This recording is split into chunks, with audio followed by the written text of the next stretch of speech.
오늘 하나님의 주시는 말씀 성탄절을 맞이하여 우리 누가복음을 보겠습니다. 누가복음 1장 26절부터 38절입니다.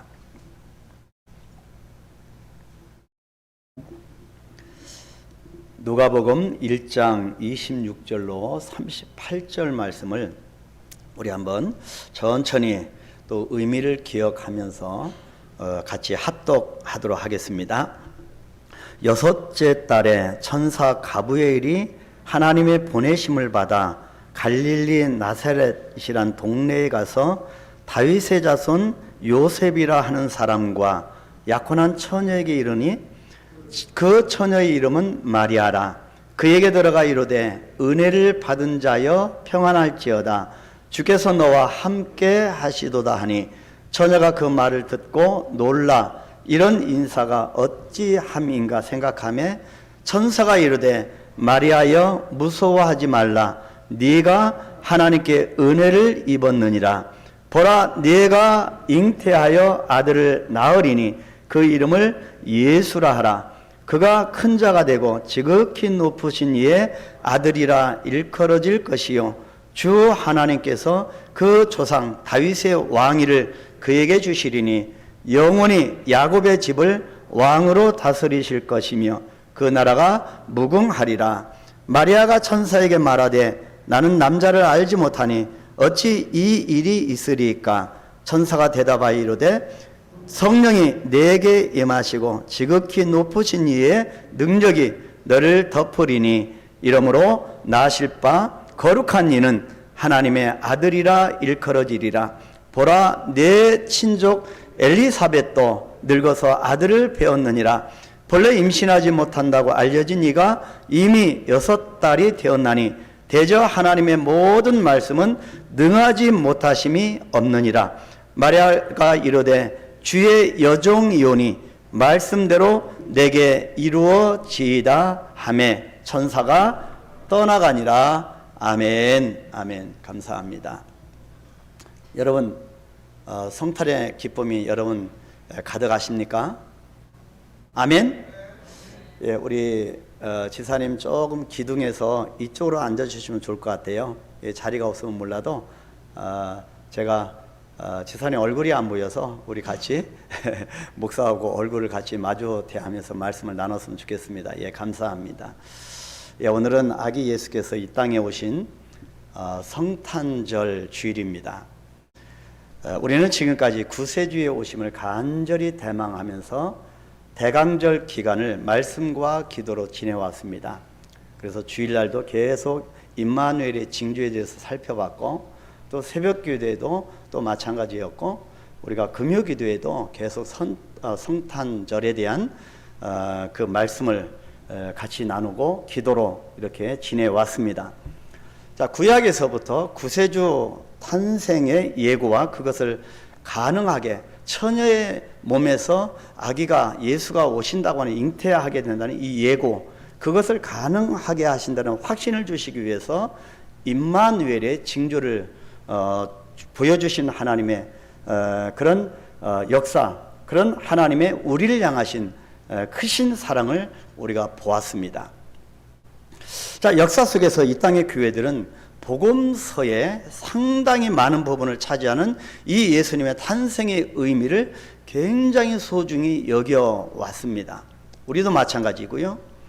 자, 매년 12월 25일을 성탄일로 정하여서 성탄절기의 첫 시간인 대강절부터 아기 예수 탄생하신 성탄절의 4주 전부터 대강절이 시작하죠. 그래서 대강절부터 성탄주일 그리고 성탄절로 끝나는 것이 아니라 주현절까지 이어지는 이 주현절로 이어지는 매 시간을 통해서 함께 모여서 경건하게 예배를 드려왔습니다. 자, 그런 가운데 무엇보다도 예수님께서 이 땅에 오심의 의미가 무엇인지를, 그리고 우리는 그 예수님의 오심을 이 땅에서 어떻게 나누고 살아갈 수 있는지에 대해서 진지하게 물어오면서 그것을 다음 세대까지 우리가 전하여 왔습니다. 자, 그 결과 이 땅의 모든 교회는 지난 2000여 년 전부터 지금까지 이 땅에서 그것도 가장 낮고 낮은 구유에 오신 예수님의 나심의 의미를 기억하면서 과연 말 구유에 오신 예수님의 그 태어나심의 의미가 무엇인가 그것을 기억하면서 그리고 천하디천한 목자들에게 나타나심을 통해서 당시 이방인이었던 동방의 박사들에게 저번 주 금요일날 우리가 살펴봤죠. 이 동방의 박사들에게 귀한 예물을 받으심으로 인해서 또한 인생의 쓸쓸한 마지막을 보내던 시몬과 안나에게 당신의 몸을 안기게 하셨던 것처럼 누구보다 선하지만 아무런 힘도 없어서 방 하나조차 구할 수 없었던 가난한 요셉과 마리아를 통해서 양육받으신 것을 우리는 기억하면서 이 땅에서의 예수님의 탄생의 의미를 찾고 그 예수님이 필요한 정말 가난하고 소외되고 병들고 아파하고 무시받고 천대받는 우리의 이웃들을 찾아서 이 예수님의 태어나심, 즉 예수님의 사랑하심을 전해왔던 것입니다. 이것이 성탄절의 의미 아니겠습니까? 그래서 오랜 기간 동안의 교회는 아파하고 고통을 받는 이웃들에게 아기 예수님이 되어주셨고 역으로 그들은 교회에서 경배해야 할 분이 아기 예수님이라고 하는 사실을 알게 되었습니다. 그래서 성탄절의 주인은 예수님입니다. 근데 과연 오늘날 그 예수님께서 성탄절의 주인이신가입니다. 발빠른 상술에 의해서 이 성탄절은 먹고 노는 절기가 되었고 우리가 기뻐한다고 하지만 그 진작 주인공이신 예수님이 없습니다. 그런데 어느 때부터인가 특별히 우리나라에서 텔레비전이 언제부터 보급됐는지 여러분 아십니까? 56년부터 처음으로 TV가 나왔는데 본격적으로 61년도부터 방영되기 시작했습니다. 그래서 61년 이후로 성탄의 의미는 점점 줄어들고 퇴색하기 시작했습니다. 이유가 뭡니까? 텔레비전의 이 마법은 적지 않은 크리스찬을 교회가 아닌 방 안에 가두어 놓고 말았습니다. 이 언론 매체, 이 화려한 그 드라마나 모든 것이 이 텔레비전의 TV의 마법에 걸려서 우리는 교회보다는 방에서 TV를 보는 것이 아기 예수님을 환영하는 것보다 더 횟수가 많아졌습니다. 60년대 이후 1970년대부터 경제 인플레가 시작됐습니다. 그래서 경제 인플레와 더불어서 국내 비행기 이용이 조금 더 용이해지면서 차량 소유가 점점 많아지면서 하나님의 축복의 산물을 이용해서 더 교회 중심으로 가야 되는데 크리스찬들은 더 이상 교회에서 성탄 예배를 드릴 필요가 없이 휴가지에서 비행기를 타고 차를 이용하고 휴가지에서 성탄 노래를 들을 수가 있게 되었습니다. 그 이후에 1990년대에는 개인 컴퓨터가 보급되었습니다. 개인 컴퓨터의 보급과 2000년대에 들어서면서 핸드폰의 혁명이 일어났습니다. 지금 누구에게나 핸드폰이 손에 들려 있습니다. 핸드폰을 통해서 모든 일을 다 합니다. 그래서 나온 용어가 핸드폰 중독 아니겠습니까? 우리 청소년들이 핸드폰 없으면 못 살아갑니다. 이 핸드폰 혁명과 SNS의 확장입니다. 게다가 코로나19의 엄습은 그야말로 너무도 짧은 시간에 교회 중심의 크리스찬들을, 교회 중심으로 살아가는 크리스찬들을 속절없이 무력화 만들어버렸습니다. 특별히 주일학교와 청소년 부서의 쇠퇴는 가장 큰 변화로 우리의 자녀들에게 교회는 더 이상 의미도 재미도 없는 구태의연한 부모님만의 모임이 되고 있습니다. 심각한 부분이지요. 2022년 성탄절을 맞이하는 저와 여러분은 어떤 마음으로 성탄을 맞이해야 되겠는가? 우리가 앞으로 몇 번이나 지금까지 성탄을 맞이한 횟수보다 우리가 앞으로 맞이할 성탄절의 횟수가 아마도 적을 것입니다. 우리 청년들 빼고. 이런 역사, 시대정신을 가지면서 성탄절을 맞이하는 우리는 어떤 마음으로 성탄을 가져야 되겠는가입니다. 어김없이 교회는 청년들과 우리 학생들은 비어가는데 길거리에서는 흘러넘치는 젊은이들의 흘러넘치는 축제가 벌어지고 있습니다. 지난 2000년의 기독교 역사에서 불과 60년 안에 일어난 이런 일들은 기독교 역사상 가장 큰 변화였던 것입니다. 이런 일련의 지난 시간들을 돌아보면서 지금 우리의 성탄의 모습은 어떠한가를 정말 긴박한 마음으로 들여다볼 필요가 있을 것입니다. 저는 올해 성탄절이 우리 한강교회에서 경험하게 되는 7번째 성탄절입니다. 저는 대부분 성탄절을 선교지에서 보냈습니다. 정말 우리 같은 사람에게 찾아오신 아기 예수님을 환영하며 대대적인 기쁨과 찬양을 하나님께 올려드렸습니다. 그런데 한강교회 7번째 성탄절을 맞이하는데 그렇게 제 마음이 썩 가볍지만은 않습니다. 우리의 심령 속에 아기 예수님이 어디 계신지 여전히 찾기가 어렵기 때문입니다. 우리는 오늘 성탄절기에 회복해야 할 몇 가지 제목들을 가지고 이번 성탄주의를 맞이하고 있다고 생각합니다. 또 맞이해야만 한다고 생각합니다. 신앙에는 좀 거룩한 고집이 필요할 때가 있습니다. 남들이 다 한다고 그 길로 가는 것이 아니라 좀 거룩한 고집이 필요할 때가 있습니다. 때로는 형식적으로라도, 때로는 의도적으로라도 고집스럽게 아기 예수님의 오심을, 그 의미를 살려내야 합니다.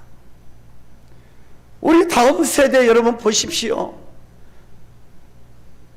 다음 세대 교회의 모습이 어찌 될 것 같습니까? 우리 이 시간 아기 예수님의 성탄의 신비라고 하는 이 제목의 설교를 통하여서 진정한 성탄의 의미를 살펴보고 은혜를 나누는 시간이 되기를 소망합니다. 오늘은 마리아를 통해서 주시는 성탄의 의미, 그리고 성탄의 신비 속에 담겨있는, 분명히 아기 예수님 오시는 이 성탄의 신비 속에 담겨있는 몇 가지 법칙이 있습니다. 이 법칙을 찾아내고 이 법칙에 대해서 묵상하고 아기 예수님의 탄생하신 의미에 대해서 깊게 우리에게 새롭게 깨닫는 시간이 되기를 소망합니다. 마리아를 통하여 아기 예수님 오신 성탄의 신비는 첫 번째 법칙이 약함을 통한 은혜의 법칙입니다. 좀 제목이, 이 대지가 좀 이상하죠? 약함을 통한 은혜의 법칙입니다. 여러분은 성탄의 의미를 한마디로 축약한다면 뭐라고 정의를 내리시겠습니까? 여러 가지가 있겠지만 무엇보다도 하나님께서 이 땅에 오셨다라고 할 수 있을 것입니다. 하나님께서 이 땅에 임마누엘 되셨다. 근데요, 우리는 믿음으로 이것을 알기 때문에 그 시대 당시에 하나님께서 임마누엘로 이 땅에 오셨다라고 하는 성탄이라고 하는 것은 온 세상을 뒤엎는 역설이었습니다. 어떻게 지극히 높고 높으신 하나님께서 낮고 천한 이 땅에 오실 수가 있겠습니까? 그냥 위에서 내가 너희들을 사랑하는 거 알지? 내가 굳이 안 가더라도 내가 너희들을 사랑한단다. 그렇게 말씀하셔도 충분합니다. 그리고 우리 인간들이 하나님께 내려와 달라고 요청한 적도 없습니다. 그죠? 우리가 언제 아기 예수님이 필요합니다, 오십시오 요청한 적이 있습니까? 또 인간의 몸으로, 그것도 아기의 모습으로 하나님께서 내려오실 줄을 몰랐습니다. 이왕 내려오신다고면 이왕 내려오실 거 그래도 가장 근사하고 괜찮은 화려한 궁전이나 세상적으로도 가장 고상하고 점잖은 명문 가정에 오셔야 폼나실 것입니다. 근데 우리가 아는 아기 예수님이 어디에 오셨습니까? 누구의 몸으로 오셨습니까? 그런데 주님은 가장 천한 마국간의 짐승들과 함께, 성탄절은 화려한 절기가 아닙니다. 세상은 화려함을 추구합니다. 가장 연약하고도 알려지지 않은 시골의 한 어린 약한 처자의 몸을 빌려 오셨다는 것입니다. 사실 여기에 성탄의 메시지가 다 들어있음을 우리는 알아야 합니다. 저는 이 성탄의 메시지를 기억할 때마다 생각나는 구절이, 성경 구절이 있습니다. 다 같이 고린도서 1장 27절 말씀을 같이 합독할까요? 사도 바울의 고백을 다 같이 함께 큰 소리로 고백하십시다. 그러나 하나님께서 세상에 미련한 것들을 택하사 지혜 있는 자들을 부끄럽게 하려 하시고 세상에 약한 것들을 택하사 강한 것들을 부끄럽게 하려 하시며, 고린도서 12장 9절 말씀입니다. 나에게 이르시기를 내 은혜가 네게 족하도다. 이는 내 능력이 약한 데서 온전하여 짐이라 하신지라. 그러므로 도리어 크게 기뻐함으로 나의 여러 약한 것들에 대하여 자랑하리니 이는 그리스도의 능력이 내게 머물게 하려 함이라. 여러분, 이 세상은, 우리가 살아가고 있는 이 세상은 강자의 법칙입니다. 그래서 많은 사람들이 남보다 강해지려고 공부하고 사업하고 목적은 다른 거지요. 그래서 이 세상 강자의 법칙입니다. 약육강식입니다. 강한 자가 지배합니다. 오늘날 우리에게도 또 우리가 우리 자녀들을 교육하고 가르치는 모든 철학에는 성도일지라도 이 부인할 수 없는 강자의 법칙, 똑똑함의 법칙이 녹아져 있습니다. 그리고 우리 자녀를 교육할 때도 공부해라 하는 것도 강자의 법칙이 작용합니다. 자꾸 우리가 속고 있는 겁니다. 예수를 믿는 이 시대 그리스도인들이 속고 있는 겁니다. 이 세상에 강자의 법칙대로, 약육강식의 법칙대로 우리는 살아갑니다.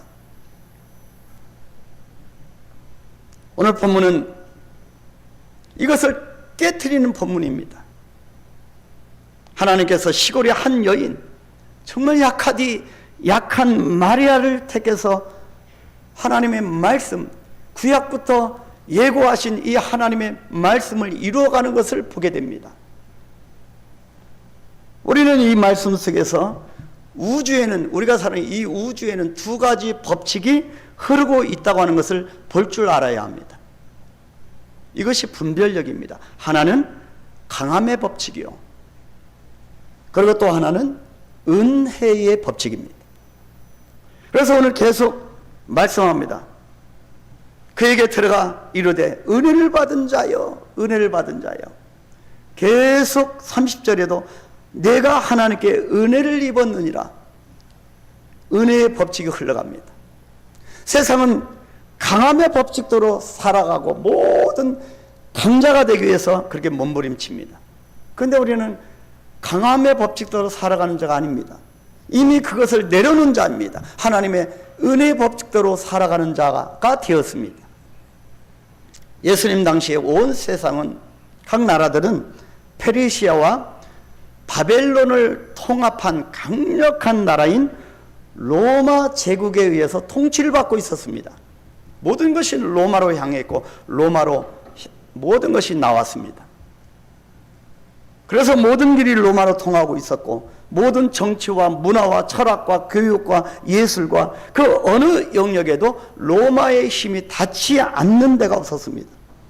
그리고 이후에 모든 열방과 나라는 로마를 흉내내는 것이, 모방하는 거지요. 그래서 로마를 흉내내는 것이 사실 역사의 흐름이라고 여길 정도였습니다. 대세라고 생각했습니다. 여러분, 우리는 대세를 따라갈 때가 많지요. 근데 대세를 따라가는 것만이 올바른 길이 아닐 수가 있습니다. 성경은 분명히 넓은 길이 아니라 좁은 문으로 걸어갈 것을 우리 성도들에게 말씀합니다. 좁은 문은 생명의 길이기 때문입니다. 그렇기 때문에 대세가 항상 옳은 것은 아닙니다. 근데 이 모든 열방의 이 나라들은 대세였던 로마를 흉내내기 시작했습니다. 이 정도로 이 로마 제국의 DNA는 강력한 힘이었습니다. 그런데 말이에요, 이런 역사 속에서 또 다른 법칙이 등장하고 있다고 하는 것입니다. 이런 강력한 힘의 법칙으로 나가는 이 시대에 다른 법칙이 존재하고 있음을 보여줍니다. 그 법칙이 바로 은혜라고 하는 약함의 법칙입니다. 약하디 약한 법칙이 나왔습니다. 오늘 본문 30절을 보실까요? 천사가 이르되 마리아여 무서워하지 말라, 내가 하나님께 은혜를 입었느니라. 약하디 약한 마리아여, 무서워하지 말라, 두려워하지 말라, 움츠러들지 말라. 네가 하나님께 은혜를, 약함 속에서 오는 하나님의 법칙이 작용하는 겁니다. 이것이 하나님을 믿던 유대인들에게 충격이 된 겁니다. 왜냐하면 하나님에 대한 유대인들의 이해는 은혜가 아니라 율법이었기 때문입니다. 약하디 약한 마리아를 통해서 하나님께서 이 땅에 오셨다라고 하는 예수님의 오심은 바로 율법이 아닌 은혜 그 자체였기 때문입니다.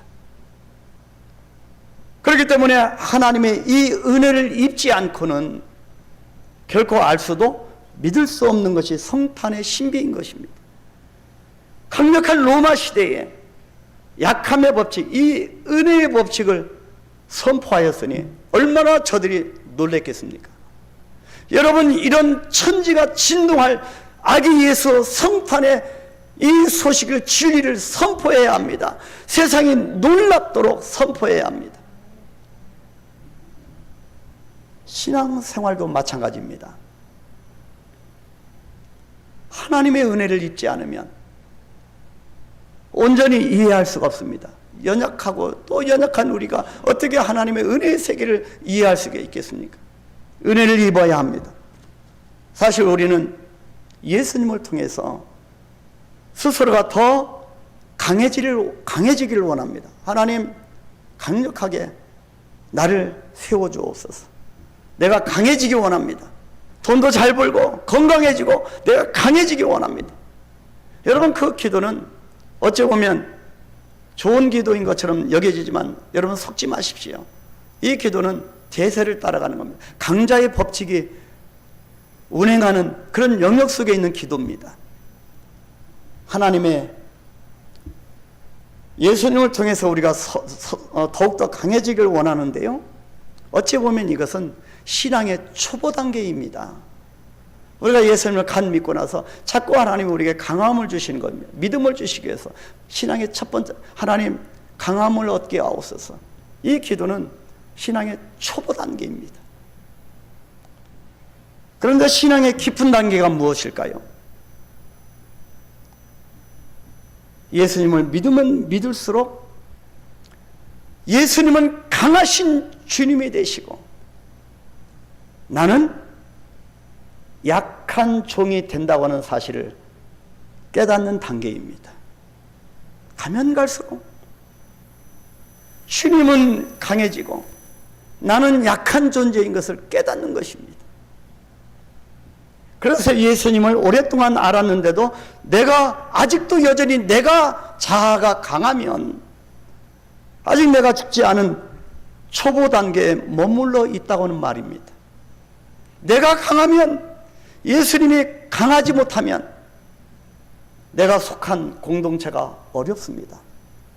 내가 자아가 아직도 죽지 않으면 공동체가 예수님을 발견하기 어렵습니다. 성경에는 강하고 담대하라 그랬습니다. 여호수아 1장 8절 말씀, 우리가 정말 즐겨 암송하는 말씀 아니겠습니까? 강하고 담대하라. 거기서 끝납니다. 그런데 성경은 반드시 말씀합니다. 두려워 말라. 거기까지 끝나는 것이 아니라 성경은 반드시 왜 강하고 담대할 그 근거가 어디 있는가를 항상 하나님이 말씀하십니다. 너희가 어디를 가든지 내 여호와 하나님께서 너희와 항상 함께 있겠다. 임마누엘, 하나님이 전제입니다. 하나님이 없는 강함은 사상 누각에 불과합니다. 여러분, 신앙의 깊은 단계는 내가 약한 존재임을 깨닫는 것입니다. 내가 나를 죽이는 것입니다. 내 자아를 죽이고 혈기를 죽이고 나의 잘못됨을 죽이는 단계입니다. 그래서 나를 통하여 예수님만이 강하게 되는 것, 그것이 신앙의 발전된 더 깊은 단계입니다. 이번 성탄절에 이런 신앙의 깊은 단계 속에 들어가시기를 축복합니다. 하나님께서 나를 누르고 어려움을 주실 때는, 고난 가운데 어려움을 주실 때는 나의 약함을 통하여 주님만이 주실 수 있는 은혜를 베풀어 주시려고 그러신다고 하는 것을 깨닫기를 바랍니다. 임마누엘 중기를 통하여 대강제를 보내면서 그렇게 설교하면서 금요일도 주일날도 설교하고 기도하면서 저는 지난 한 주간 동안 정말 어려웠습니다. 마음도 힘들었고 몸도 힘들었고 견딜 수가 없었습니다. 여러분도 그런 경험이 있으실 겁니다. 정말 자신 없는 경제력 앞에, 무너진 경제력 앞에, 여러분 무너진 건강 앞에, 각양 문제 앞에, 여러분 내 뜻대로 되지 않는 그 어떤 문제 앞에 잠도 못 자고 여러분 고통 속에 있었을지도 모르겠습니다. 근데 우연이겠습니까? 모든 것은 하나님의 손에 달려있고 하나님의 주권 속에 있습니다. 그러면 왜 하나님이 그런 어려움을, 그런 고통을 나에게 주셨는가입니다. 우리 한강교회도 곁에 있었던 동료들이 안 보이고 왜 그럴까? 하나님 왜 어려움을 나에게 주실까? 경제력도 좀 약간 힘들게 만들고 왜 그럴까? 건강도 자신할 수 없게 되고 왜 그럴까? 나의 육체가 후퇴되고 왜 그럴까? 하나님 왜 고통을 주실까? 예수를 믿고 기도하면 더 강하고 잘되게 만들어 주셔야 되는데 왜 그럴까? 하나님이 은혜를 주시기 위함입니다. 저는 이 말씀을 묵상하고 설교를 준비하면서 세심을 얻게 되었습니다. 아, 그런 것이구나. 이 약하고 정말 어려운 가운데 있는 이 마리아를 통하여 예수 그리스도를 보내시기 위하여 가장 연약한 곳에 아기 예수가 오셔야 빛나기 때문에, 나의 연약을 통하여 하나님의 은혜를 부어주시기 때문에, 우리가 약할 그때에 우리는 무릎을 꿇고 하나님 앞에 기도하는 그런 사람이기 때문에 그러신다고 하는 것을 깨닫게 됩니다. 아기 예수님의 성탄은 약함을 통해서 은혜의 법칙으로 오셨다고 하는 신비가 담겨 있음을 깨달으시길 축복합니다. 여러분 여러분 견딜 수 없는 지금 어려움 가운데 있습니까? 하나님의 은혜를 주시기 위한 시작입니다. 믿기를 축원합니다. 약함을 통하여 은혜의 법칙이 옵니다. 두 번째는 제한받지 않는 능력의 법칙입니다. 아기 예수님이 이 땅에 오신 것은 제한받지 않는 능력의 법칙이 녹아 있습니다. 약한 마리아를 묵상해 보면 더 놀라운 사실을 발견하게 되는데요. 그 하나 발견하게 되는 신비는 이렇게 연약한 마리아인데도 불구하고 그녀에게서 하나님의 능력이 전혀 제한받지 않았다고 하는 사실입니다. 연약하고 연약한 나에게도 하나님의 말씀이 이루어지는 데는 전혀 제한받지 않는다는 사실입니다. 믿으시기를 축복합니다. 본문 31절부터 33절 한번 보실까요? 보라, 내가 잉태하여 아들을 낳으리니 그 이름을 예수라 하라. 그가 큰 자가 되고 지극히 높으신 이의 아들이라 일컬어질 것이요 주 하나님께서 그 조상 다윗의 왕위를 그에게 주시리니 영원히 야곱의 집을 왕으로 다스릴 것이며 그 나라가 무궁하리라. 아멘. 우리가 성경을 그렇게 읽고 나면 마지막 큰 소리로 아멘 그렇게 외치십시다. 아멘. 아멘. 여러분, 이게 무슨 말일까요? 이게 무슨 의미일까요? 자, 오히려 마리아의 약함 때문에 하나님의 능력이 제한받지 않는다는 뜻입니다. 내가 강하면 하나님의 역사는 작아지게 되어 있습니다. 내가 영광을, 하나님께 돌아갈 영광을 내가 차지하기 때문입니다. 그런데 내가 약하면 약할수록 반대로 하나님의 능력은 더 크게 드러나는 것입니다. 사실 어느 누구도 자신의 인생에서 마리아의 약함을 원하는 사람은 없을 것입니다. 그죠? 내가 이 약한 이 모습대로, 어그러진 이 모습대로, 상처투성인 이 모습대로 살아가기를 원하는 사람이 누가 있겠습니까? 누가 약한 것을 좋아할까요? 그렇죠? 약한 것을 누가 좋아하겠습니까? 다들 더 건강하고 더 멋있고 더 부하고 더 당당하고 더 강해지고 싶어 하지 않겠습니까? 솔직한 우리 마음 아니겠습니까? 우리 자녀들도 더 잘 됐으면 좋겠고 더 멋져졌으면 좋겠고 더 성공했으면 좋겠고 약한 모습으로 살지 않기를 바랄 것입니다. 그런데요, 성경은 왜 약함을 대표하는 이 환난과 고난에 대해서 그것이 오히려 내게 유익이라 그렇게 심지어 영광이라고까지 표현하실까요? 왜 어려움이, 약함이 오히려 내게 유익이고 영광이라고까지 말할까요? 왜 그럴까요? 시편 119편 71절입니다. 다 같이 고백합니다. 고난당한 것이 내게 유익이라. 이로 말미암아 내가 주의 율례들을 배우게 되었나이다. 로마서 8장 18절. 생각하건대 현재의 고난은 장차 우리에게 나타날 영광과 좋게 비교할 수 없도다. 아멘. 우리가 고난당할 때, 우리가 약할 때, 우리가 죄인되었을 때, 이때 주님의 일하심이 드러나게 되기 때문입니다. 아멘. 내가 약할 때 주님이 일하신다는 것입니다. 이때 주님과 종의 자리가 분별이 되어집니다. 이때 자녀와 부모의 자리가 드러납니다. 여러분, 자녀가 아무리 똑똑해도 자녀입니다. 우리 자녀들은 부모를 더 공경하기를 축복합니다. 아멘이 하나도 안 나오네요. 우리 자녀들은 주 안에서 부모를 더 공경하게 되기를 축복합니다. 아멘. 민정이도 부모를 더 공경하기를 축복합니다. 자녀는 자녀이고 부모는 부모입니다. 종은 종이고 주인은 주인입니다. 하나님은 하나님이시고 성도는 성도입니다. 이것이 바로 성탄의 신비입니다. 우리는 종의 자리로 다시 돌아가야 합니다. 성탄절마다 우리가 주인의 자리를 우리가 빼앗은 적이 너무나 많습니다. 하나님께서 마리아를 선택하신 이유입니다. 즉 신앙은 강해지는 것이 아니라 약함을 유지하는 것이라고 할 수가 있겠습니다. 역설적으로 표현하면. 내가 약할 그때가 하나님이 일하실 때이기 때문입니다. 우리가 약한 그때 주님께 요청하게 되어집니다. 주님의 도우심을 구하게 됩니다. 내가 강할 때 우리 인간은 죄성이 있어서 주님께 구합니까? 기도합니까? 무릎 꿇습니까? 아닙니다. 연약할 때, 환난을 당할 때 주님의 도움을 구하게 됩니다. 이것이 나의 모습이라는 것입니다.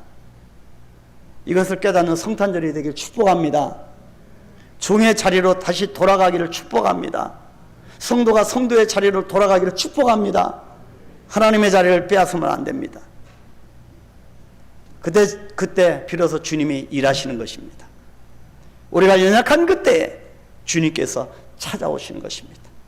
모든 세상에 연약할 그때 아기 예수께서 오신 것입니다. 마지막 세 번째, 성탄의 신비는 준비된 자에게 임하는 법칙입니다. 준비된 자에게 임하게 되어 있습니다. 어떤 자에게 아기 예수님의 성탄의 신비가 임할까요?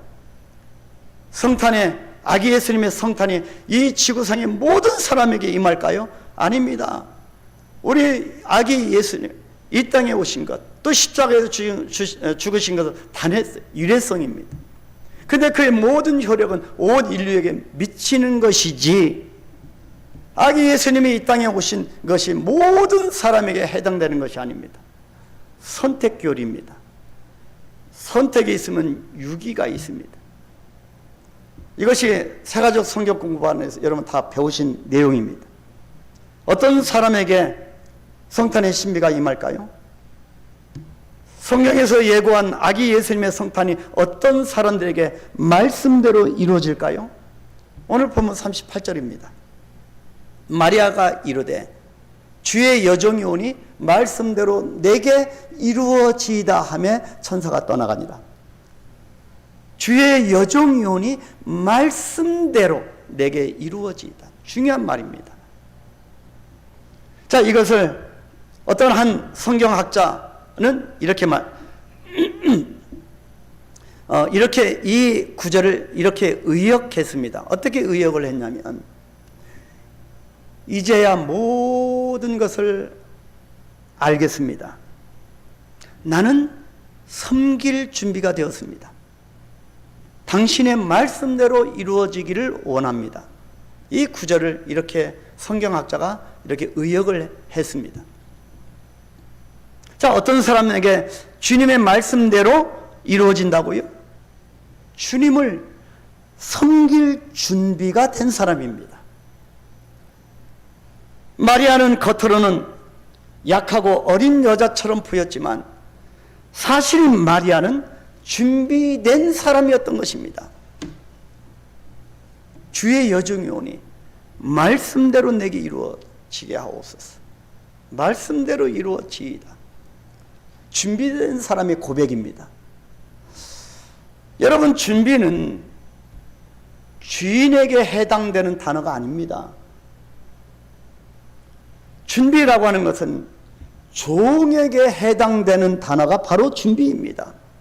그렇기 때문에 종은 항상 준비가 되어 있어야 합니다.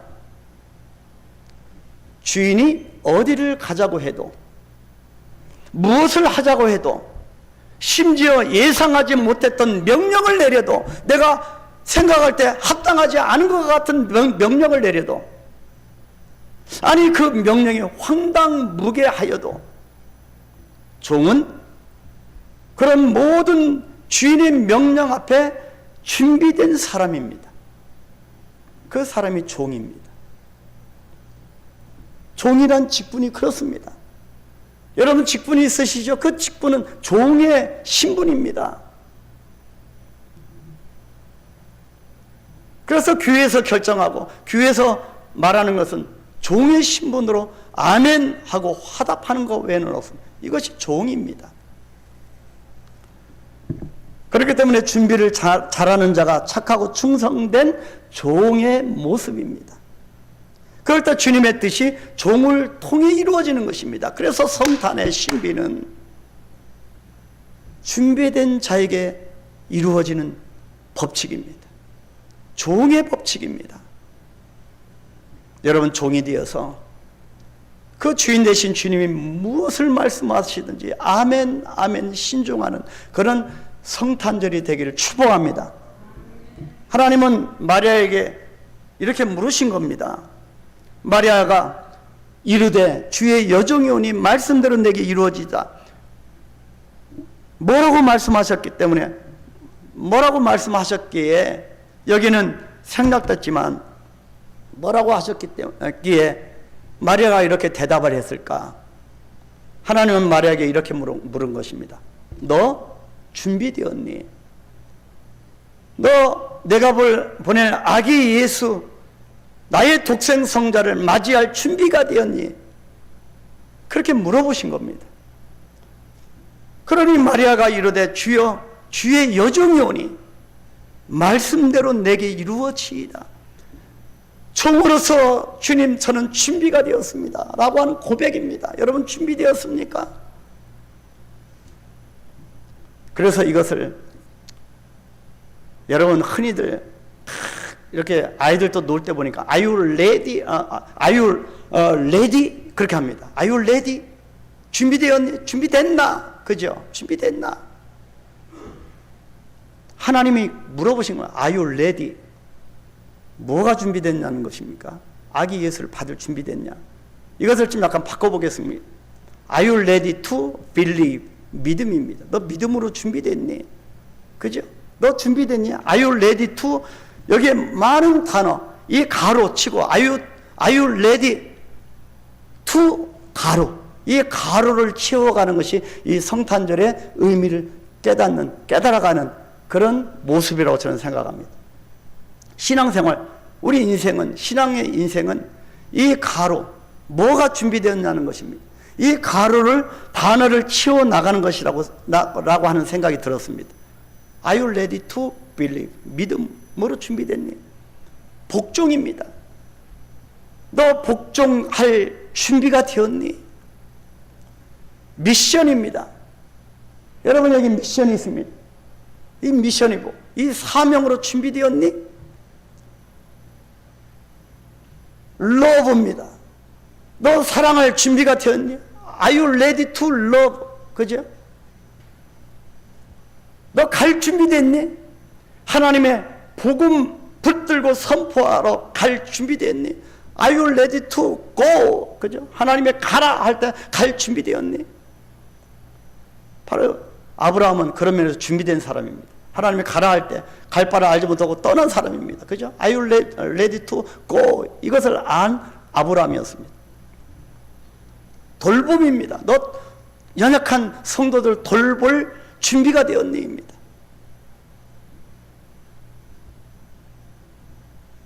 보냄을 받는 것에 준비가 되었네. 그죠? 섬길 준비가 되었니? Are you ready to? 가로, 이 가로를 메꿔 나가는 것이 우리의 인생이라고 생각합니다. 결국에 마지막으로 Are you ready to die? 입니다. 너 잘 죽을 준비되었니? 주님 안에서 어떻게 죽을 것이냐? 그거 아니겠습니까? 준비된 자에게 임하는 법칙입니다. 우리 한강교회는 소수의 무리이지만 연약한 공동체이지만 그 어떠한 연약이라도 하나님의 능력을 제한시킬 것이 없다고 하는 것을 깨닫고 우리는 하나님 앞에 이 성탄절에 주님을 맞을 준비가 되었다고 마리아처럼 말씀대로 이루어지이다 라고 고백하는 저와 여러분이 되기를 축복합니다. 사랑하는 성도 여러분, 아기 예수님은 약함을 뚫고 은혜의 법칙대로 그리고 제한받지 않는 능력의 법칙으로 준비된 자에게 임하는 법칙으로 이 땅에 오셨습니다. 그래서 예수님은 우리를 죄 가운데서 충분히 구원해 내실 수가 있었던 것입니다.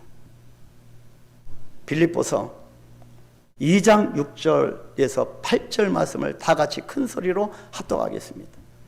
그는 근본 하나님의 본체시나 하나님과 동등됨을 취할 것으로 여기지 아니하시고 오히려 자기를 비워 종의 형체를 가지사 사람들과 같이 되셨고 사람의 모양으로 나타나사 자기를 낮추시고 죽기까지 복종하셨으니 곧 십자가에 죽으심이라. 사람은 아멘, 아멘. 이 말씀 앞에 내 자신을 깨뜨려야 하지 않겠습니까? 무엇 때문에 여러분 시험에 빠져 계십니까? 성탄절입니다. 아기 예수님 오셨습니다. 여러분 남을 나보다 낮게 여길 마음이 준비되셨습니까? 남을 포용하기를 준비되셨습니까? 이것이 성탄절의 참된 의미이고 아기 예수님의 성탄의 신비입니다. 오늘 이 시간 성탄의 승리의 기쁨과 주님의 뜻이 이루어지는 역사가 우리 모두들 그리고 우리들의 삶 속에 날마다 함께 하시기를 주의 이름으로 축복합니다. 기도하겠습니다. 하나님, 어김없이 아기 예수님의 탄생 성탄절을 맞이하였습니다. 또 1년을 연약하고 부족하지만 하나님의 능력을 채워나가시면서 여기까지 인도하셨습니다. 하나님, 여전히 우리는 연약한 모습입니다. 그럼에도 우리는 강하고 담대할 수 있는 것이 너희가 어디를 가든지 너와 함께 하시겠다고 하는 하나님의 음성 때문입니다. 하나님, 우리는 연약한 존재임을 우리가 고백합니다. 하나님 도와주옵소서. 그렇기 때문에 하나님의 강한 손으로 우리를 붙잡아 주시옵소서. 주님이 붙드는 동안에는 우리는 쓰러질 수 없는 존재임을 깨닫습니다. 하나님의 성탄절을 맞이하여 아기 예수 그리스도를 맞이할 준비된 그런 삶을 살아갈 수 있도록 축복하여 주옵소서. 이 성탄의 신비가 우리 모두에게 강력하게 용서섬치게 될 것을 믿사오며 예수님의 이름으로 기도하옵나이다. 아멘, 아멘.